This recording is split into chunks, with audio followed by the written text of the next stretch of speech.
Hi guys! Now is February 8, 2026 Sundays. Happy weekend everybody. Guys, sa video kong to, i-flex ko tong pre-customized jersey ko na ang ganda-ganda ng accent or design niya. Ito ang design niya sa corner niya guys, so sa side niya guys, so side by side guys. So.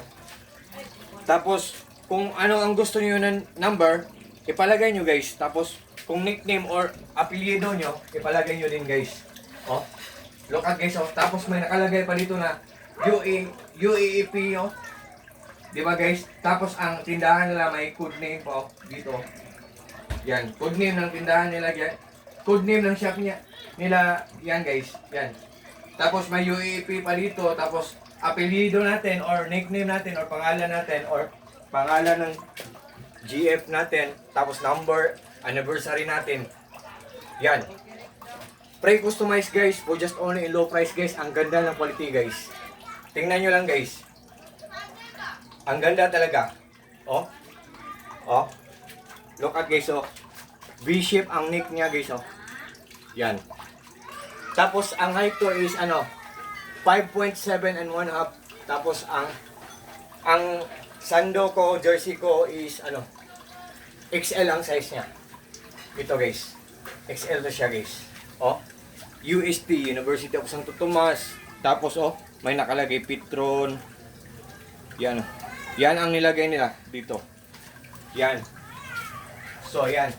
So, guys, ang ganda. Tapos, very smooth suotin guys. Napaka-komportable. Tapos, para siyang dry fit lang guys. Tapos, kung lalabhan natin, easy to use. Easy to, guys. Easy to wash.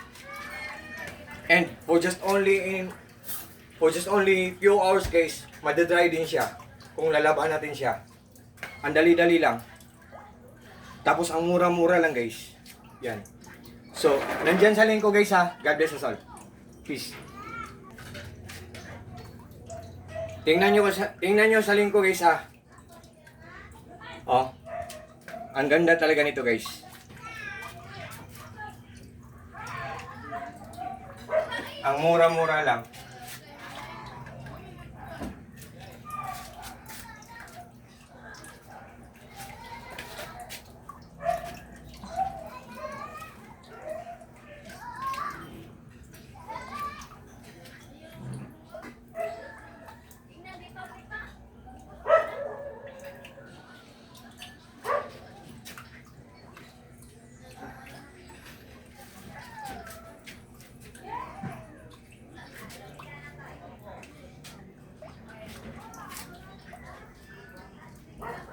God bless us all guys. Peace.